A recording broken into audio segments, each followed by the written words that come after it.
I want to talk with you today about one of the critical issues that every entrepreneur faces, every person who's ever tried to achieve a goal or to move forward in their life.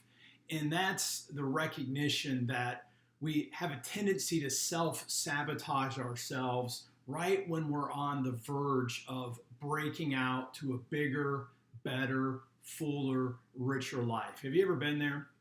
Because the life that we want, I'm going to represent with this really big circle, and I'm going to call this big circle wholeness.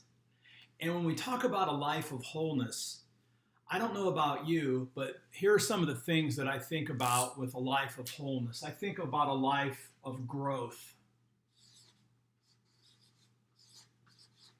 where I'm growing into the person that I was created to be, that person of that we dream about living as, where we're using all of our potential.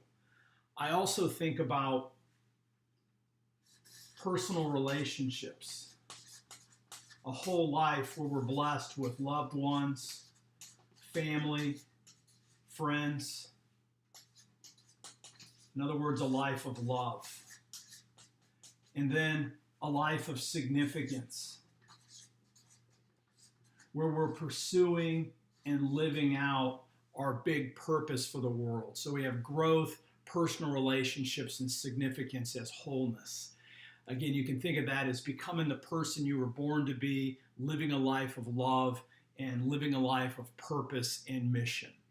But what pinches back on us, and this ends up coming from inside, and when we think about a life of wholeness, notice that right in the middle of the word wholeness is a word that sounds just like it, whole.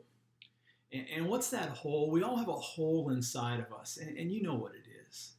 It's that sense of anxiety that maybe you feel in your stomach, or fears, or the tightness that we have in our back.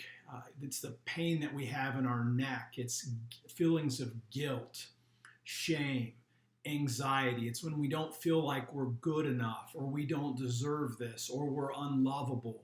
In a sense, it's that feeling of lack, that something is missing no matter what we do. And those feelings sometimes can overwhelm us. And oftentimes it's this hole that actually keeps us from expanding fully to experience the real wholeness in which we can practice our business, our family life, our purpose out of a place of abundance and not out of a sense of lack, which always sabotages the success that we desire.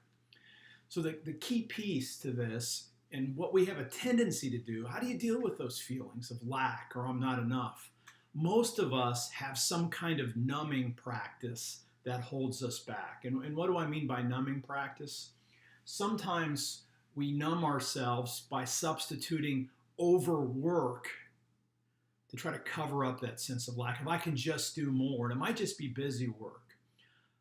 Other persons will numb themselves by ending the evening with too many glasses of wine or using other substances. Part of our opioid crisis in the United States is because we're numbing something. Other persons use illicit forms of sex, or pornography. Again, everybody has a numbing tactic that they use. And what that does, though, is it keeps us in the hole, because instead of feeling what's there, experiencing those senses of lack, because that's the secret. Persons that live a full life don't suppress what's inside their hole. Instead, they observe it, recognize it, and learn to release it. How can you do that? Well, that's one of the things that I work on in my personal coaching with entrepreneurs and individuals who are just simply seeking to grow. And let me just give you a couple of quick ideas about how to move from numbing practices. Again, whether it's overworking or substituting some kind of ideological commitment or some legalistic form of religion or illicit substances or really just bad practices. You learn to release that through some practices such as solitude, through meditation practices. You can do it by having certain kind of journaling practices where you actually observe the thoughts that are going through your mind, getting them down on paper. And you can also release this by being in deep relationship with others through maybe a counseling or a coaching relationship where the person can, from a third person perspective, help you to break out of that. And also, sometimes it's come down to actually learning to forgive things from our past that we've suppressed into that hole. Again, I'm Brian Russell. It would be my absolute privilege to serve you in your journey to wholeness, because we all deserve to live a life of growth, growing into that person that we were created to be. A life filled with love, not fear, and a life of significance where we spend ourselves while growing, living a life of love, pursuing our goals, achieving our missions, living out that life's purpose that we have. Again, let me know how I can serve you. It would be my honor.